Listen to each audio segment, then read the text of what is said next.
naliziba mai ya bomoi.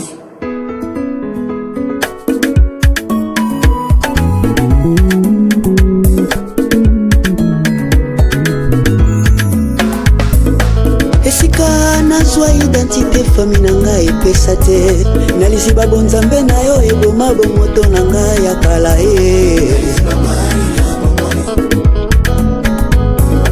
nakutana na mobali alobelanga maloba nanu na yo kate epunji punji motema monoko ekoki te bimisi sekele nazwi mokano otikali mpo na ngai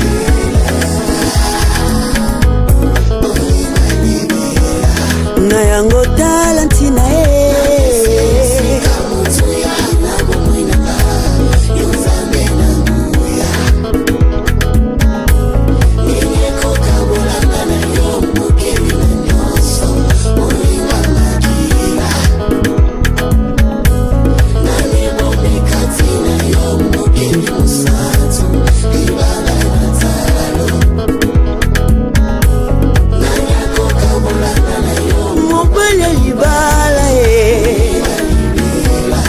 osali nyonso papa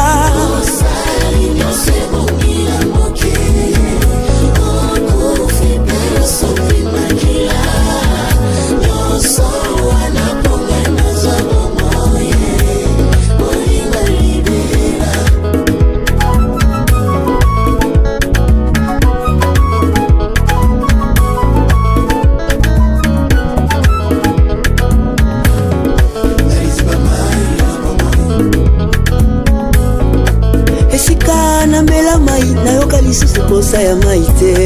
bipai nakutana na yaya nzoka ye moko papa na ngai na yango tala ntina na bomoi na nga nini yaya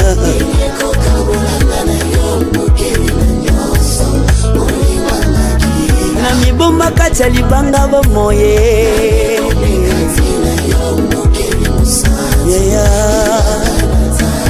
na nyangwa kokabola bolingo yo obele libala yaya osala nyonso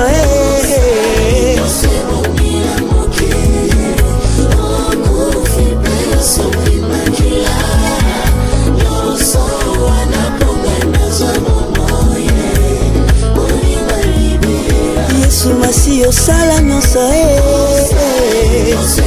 ina mokelyo okufi pe yosupi makila nyonso wana ponga inazwa bomoye bolingo libela bolingo ezanga lipasa bolingo ezanga bambanda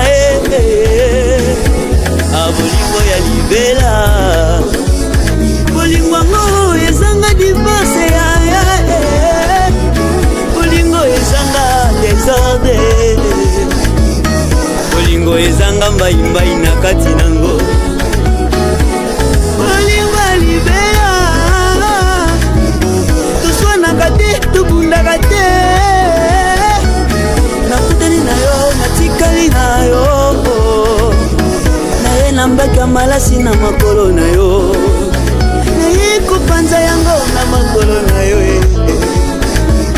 nasuki na yo natikali na yo okota motema olangusa